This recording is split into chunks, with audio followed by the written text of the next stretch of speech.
At this time, I'd like to turn it over to our presenters to do a quick introduction and get started with their presentation.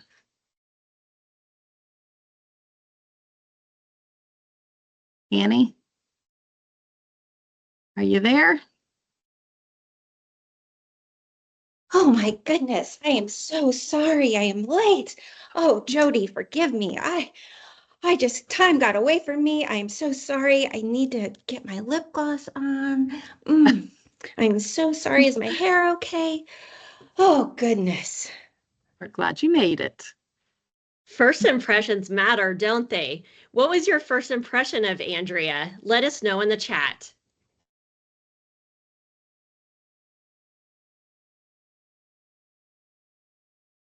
Wow, it's pretty quiet. Well, if I were joining this presentation and I were considering that that's the way it would have started, I would have been wondering, goodness, if that's the way they start a presentation, what was Nex-Tech thinking letting her do this? Or would you want to risk working with someone like me? First impressions are no different when representing your company. If your brand is inconsistent and unprofessional, it could cause clients to think twice about using your services. Welcome to the November 2024 Edge. First impressions do matter. How great design defines your brand. I am Andrea Kazee, also known as Annie, and I am a senior graphics designer here at Nex-Tech with 27 years of experience in the technology and communications industry. And joining me today are co-hosts Megan and Raylene. Hi, good afternoon. My name is Megan Solomon. I have roughly 20 years of experience in design and print, and I've spent the last 3 years here as a graphic designer at Nex-Tech. Hello, I'm Raylene Grandy, and I'm a senior graphic designer here at Nex-Tech. I've been with the company for 22 years, but I have about 25 experience in graphic and web design. Today, we are going to talk about branding, specifically your brand and how it shows up in your market. You could say we are going to do a form of a brand audit to help you discern what you have or have not been doing with your logo or brand. And we are going to look at examples of rebranding, and then finally, we are going to look for consistency and how to build a story brand. Okay, so first let's talk about brands. We are surrounded by them. They are everywhere and everything is represented by a brand. So I can name at least 6 of these, this small sample that you see here on screen of the millions of brands out there that I use every day. So let's look here, Pepsi logo evolution. We have 21 examples here of Pepsi's logos and how it has evolved through time until their current logo that they are using now. Have you ever wondered why you do like Pepsi or you don't like Pepsi? Maybe it's because you love the taste. Obviously, that is one, but maybe you love Coke and you're a brand loyalist, and so you don't like Pepsi. Maybe you like Pepsi because your dad liked it, and so that's what you grew up with. Maybe you have no idea why you love or hate Pepsi, but there has to be a reason, and we're going to talk about that. The next thing I'm going to show you is Tiffany and Company. Tiffany, it can come across in your mind as a color because the Tiffany color is that robin's egg blue. It evokes this sense of luxury, and their brand and brand story is a timeless and everlasting love, unbreakable love, transformative strength, love's enduring protection, meaningful beginnings. Love is a gift. Their story brand revolves around love and its many splendors. Oh, the good old tried and true Hellmann's Real Mayonnaise, a brand since 1913. So are you a Hellman's person or are you a Kraft mayonnaise person? Do you buy this because it's what your mom and grandma bought and they said it was the best, so you buy it too? Again, that's brand loyalty. They have established themselves as one of the best, and you can trust that when you use it, it will taste just like grandma's. Okay, so I know I have said this, but have you ever said or heard someone say, TikTok made me buy it? Methods of branding and digital brand strategies show up in the palm of our hands, with algorithms allowing us to see more options for buying habits. And we're purchasing brands we have never heard of before and are purchasing because the story, brand, and algorithm has matched up the product with our browsing, search, and digital footprint. So again, how is your brand showing up in today's market? When we talk about brand storytelling, we are referring to Donald Miller's concept of building a story brand. In his method, he uses 7 elements to craft a story brand. And he says a strong brand story goes beyond the functional aspects of a product or service. It appeals to the essence of a company and helps customers understand its mission and why it exists. It often includes elements such as the brand's founding story, core values, unique selling propositions, and the impact it aims to make globally. Your brand is vital to your success in today's market, and your brand story is key to positioning yourself there. So what does that mean to you? Well, today we're going to do a little brand audit exercise. So if you're willing, I would love for you to share the answers to the following questions in the chat. I'm going to read through these slowly and give you a little time. So question number 1, can you say your marketing efforts are consistent across all platforms? Yes or no? Can your employees explain how your customers survive and thrive with your product or service? Yes or no? Can you say your logo, market strategy, and message are developed and clear? Yes or no? How many of your potential customers are buying from the competition because they have communicated more clearly than you have? That's a tough one.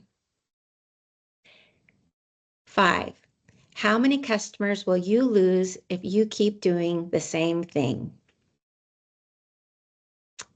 And the final question, is it time for a change? So I want you all to put a pin in those answers as we move into branding examples. Our first is a rebrand project from Megan. So I'm going to talk about the rebrand we had done here at Nex-Tech. A couple of years ago, in 2022, our creative team was given permission to work on new logo concepts for Nex-Tech. The idea of a rebrand was presented to the board by Dustin Schlafly, who oversees our customer sales and marketing teams. Redoing the Nex-Tech logo was something that our marketing department had wanted to do for years. Most of us agreed that our logo was long overdue for an update. And not only that, but one of our only consistencies in branding for all these years was the use of the red and black color scheme that has represented Nex-Tech for decades.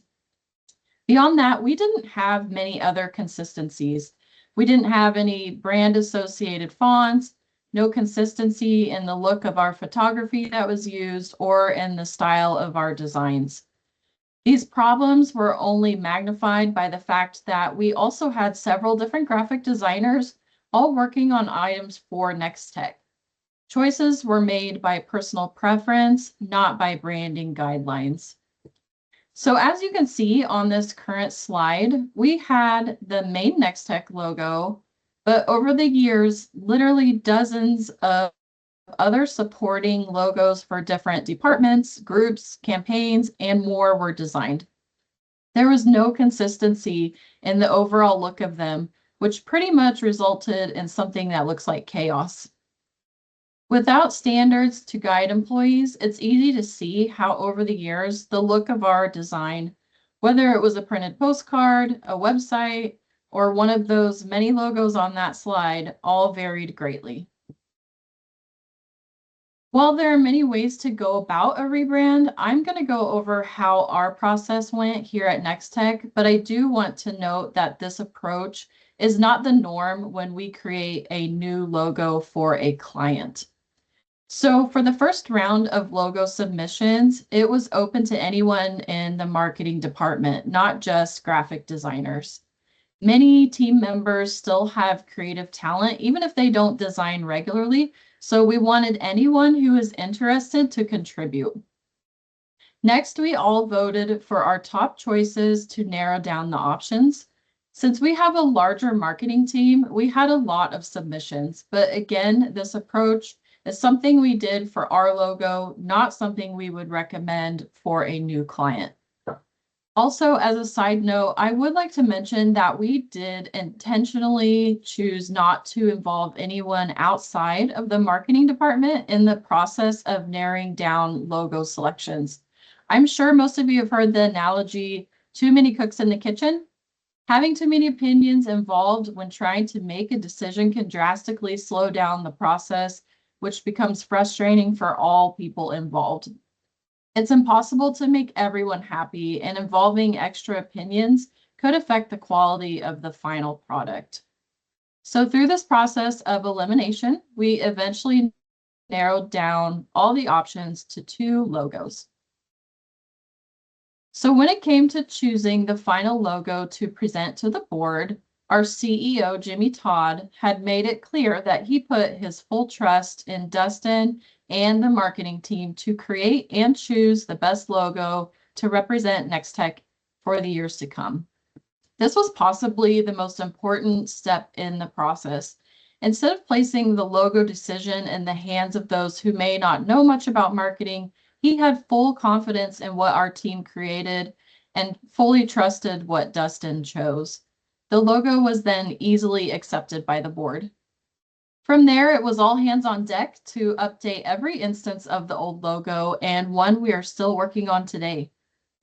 While this rebrand process may look different for each company, it was a great success for us. By narrowing down the design selections as well as the number of opinions involved, combined with the trust that the board put in our expertise, we were able to get a finished logo in a smooth and timely manner.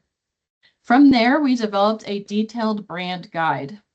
I put a few samples from the guide on this slide. It contains standards to follow, such as logo variations, approved colors, fonts, and other various items such as do's and don'ts when it comes to our brand. It shapes the outcome of each piece we create at Nex-Tech, ensuring we have a consistent, polished look to the public. Thank you, Megan. Next, we are going to review a few brands that came to us from clients, and they basically had an excellent logo, but just needed some consistency and clarity for their brand approach. The first client you will see here is ATC Communications. They had an established residential approach that they were using their new brand in, and this was fairly new to them.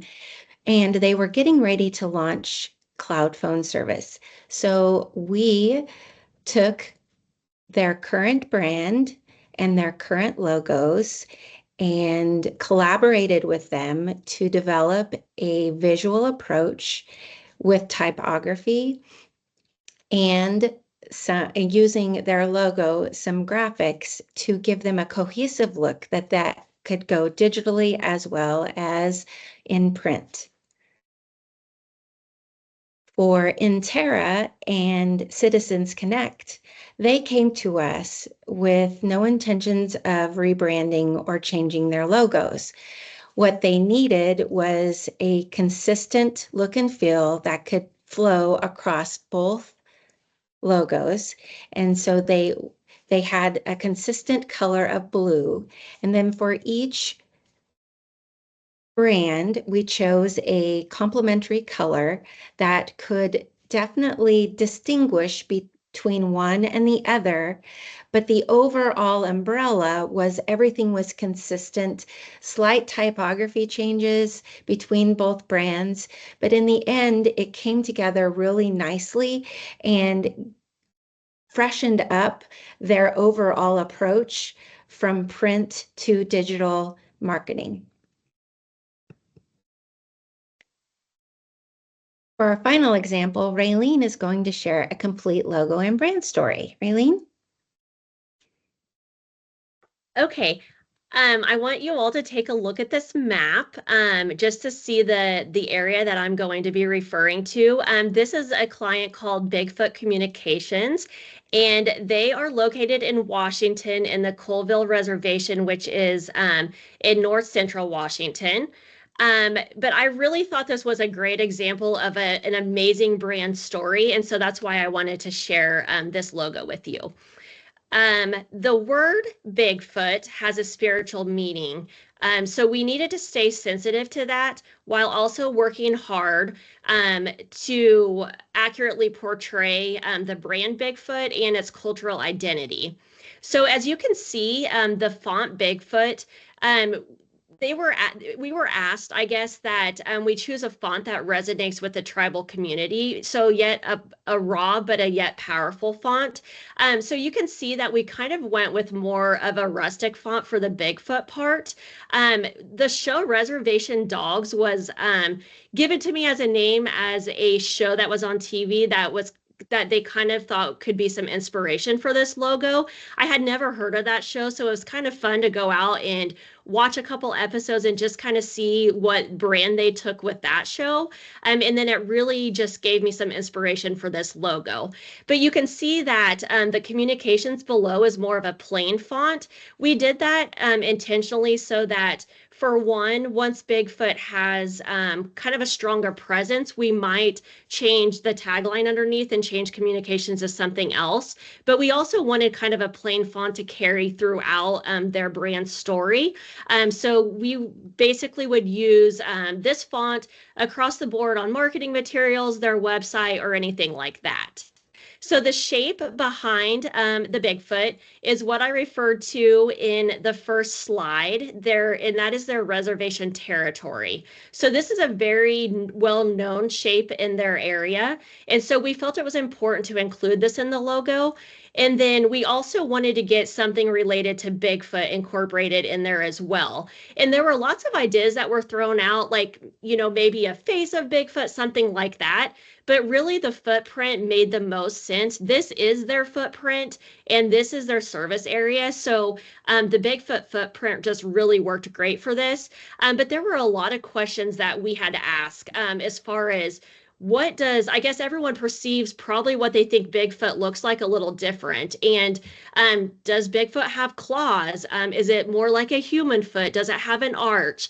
Just kind of questions like that probably you don't normally think about, but it was super important for us to know how Bigfoot is portrayed so that we could hit the mark when we are designing the logo. Again, we wanted to really stay sensitive to that culture and be mindful that all these details were super important when we were designing it. And then the last step was the color palette. And I feel like this was probably my favorite part. North Central Washington is known for beautiful sunsets with glows of oranges and yellows. So you can see on the right-hand side, I have a picture. Moses Mountain is in Washington, and I have never been to Washington, so I had to rely on Google to go out and kind of do my research. But you can see I have a picture of Moses Mountain on the right, and then on the left is another photo that actually kind of just inspired me. I love the blue that was put in with it. So I kind of combined these two photos, and this was really my full inspiration for the colors in the logo. We switched things out, changed colors, tweaked them, but these are the colors in the middle there are kind of the ones we came up with, and we decided those would be the best fit to carry through on all of the materials. So while we were listening to the history and the story of Bigfoot, I feel like that was the most important part of this rebrand. Just being familiar with their culture and their service area was important that we understood and listened to what the client was requesting. I now feel that this brand takes on a consistent and a trustworthy look. Since we have done the logo, we have also worked on a website for them. And I feel like we've carried this brand story through the website. If you were to go out and look at this website live, you will see that we've carried all of the color combinations through all of the pages. This is just the home page, and I know it has kind of more blues on this page, but some of the other pages carry in some of the reds and oranges and yellows.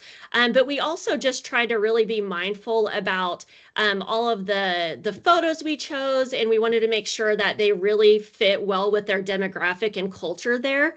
And then we also included photos that maybe had certain accessories. Like I know the client mentioned that, you know, a lot of the women they'll wear bells on their dresses or kind of on their boots. So we kind of incorporated some of those photos into this website as well, just to really show that culture and to resonate with everyone who was to visit or look at this website. And I guess the final thing that I want to say is that we're very proud of this new brand, and we love the story and the history that it represents. And that's why I felt this was just a really, really unique and amazing brand story. Thank you, Raylene. I couldn't agree more. Okay, so do you remember the brand audit we did from earlier, where I asked you the questions and then I hoped that maybe you would have thrown some answers into the chat? Well, what is your impression of your brand? Are you visually communicating consistently with type, images, and verbiage? Would you want to buy a product from yourself as a company? It is important to check up on how you are showing up in your marketing efforts. It gives you a chance to regroup, make some changes, and grow. You might be saying, "Yay me! Look at what we have going on. Our story brand is on track." And if that's you, give yourself a pat on the back.